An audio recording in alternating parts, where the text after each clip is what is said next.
Hello, so this video is going to be about logical determinism. I'm mentioning logical determinism specifically because I already did make a video some time ago, trying to explain more or less as to why I'm a determinist. And in that video, I actually mentioned logical determinism.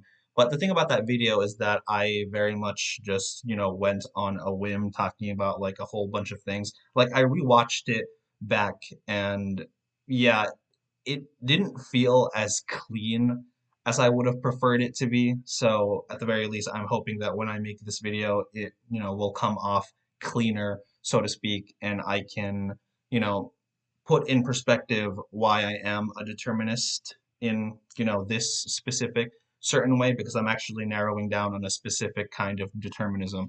So basically, logical determinism, I'll give a quick rundown as to what that is and basically how that works to the best as I can. So basically, this is my understanding of logical determinism.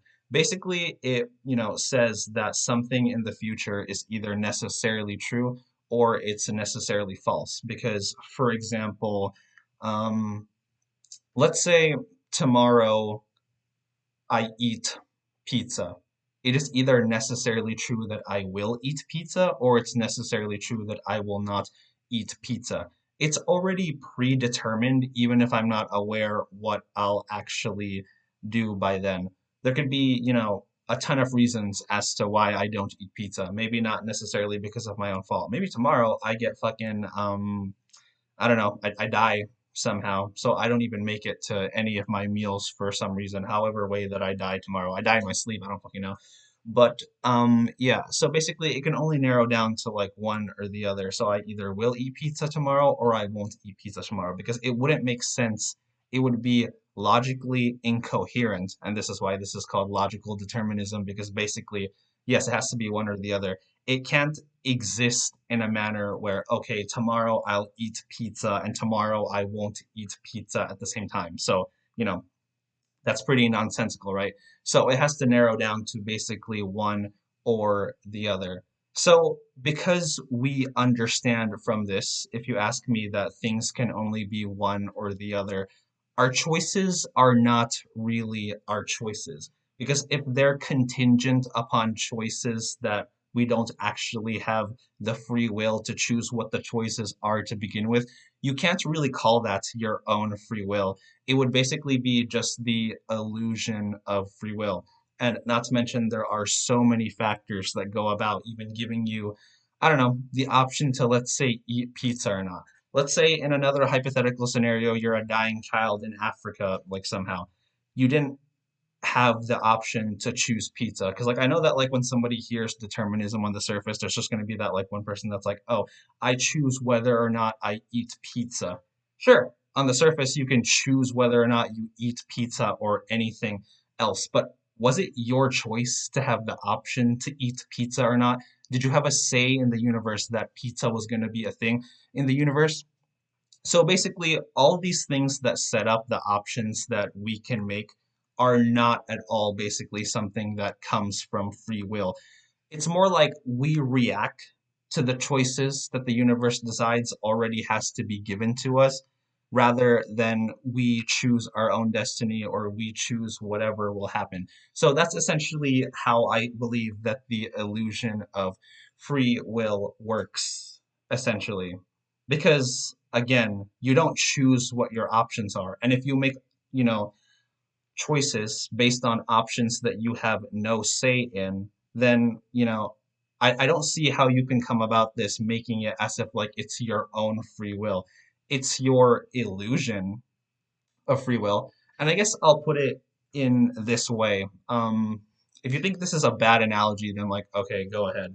If you disagree with me, yeah, tell me why you think I'm wrong, blah, blah, blah, whatever, all that kind of stuff. But if somebody were to be walking down the street and let's say they're in a bad neighborhood or something, and then somebody's like, "Oh, give me your money," and they have like a gun, pointed, at you, they want to rob you or something, and then so you give your money to them. A lot of people would understand this as something that you didn't necessarily, want to do. That's why it would be considered a crime. So if you could report this person, if you could get police officer to like deal with the situation, then, you know, they will do that because there's going to be an acknowledgement that you were put in a situation against your will.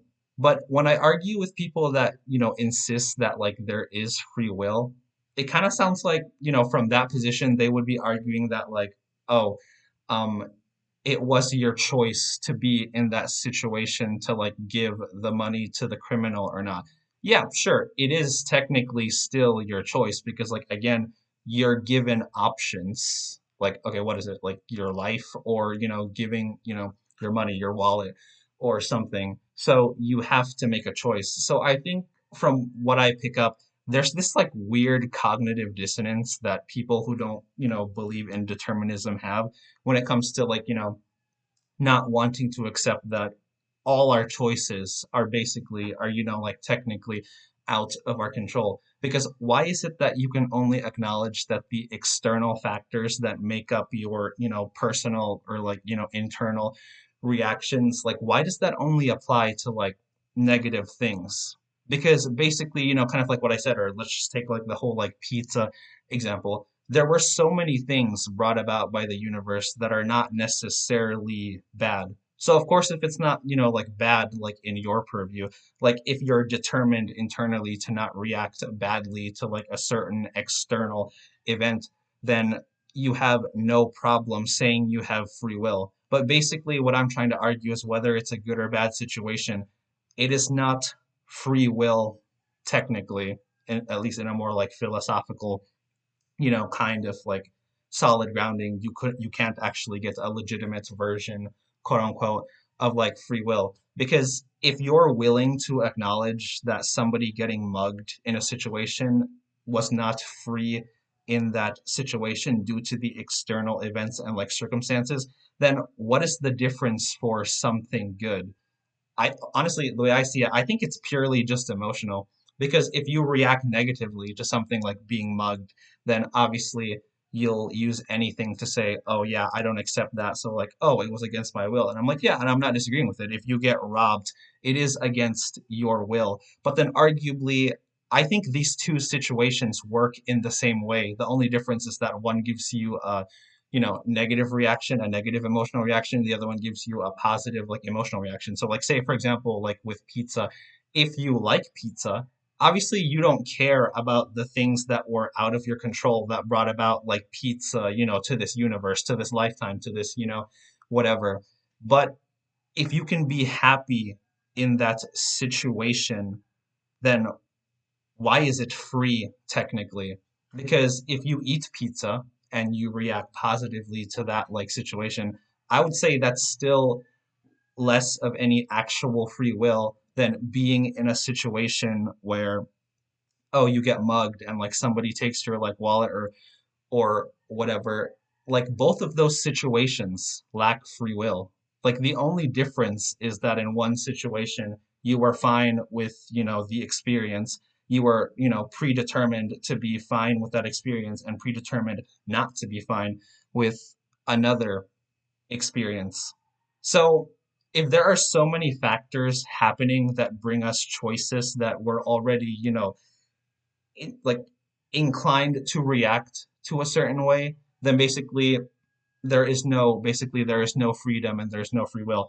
And what I do like about this like variation of like determinism specifically is that unless you are put in these events, you wouldn't even be able to have like, kind of like what I'll always say, the illusion of free will, obviously, because anything that you say in a situation that hasn't happened yet would basically just be, your projection. So the moment that it actually happens, and yes, something that necessarily will happen or something that necessarily will not happen, you have to act in accordance to whatever your reaction is at that very moment.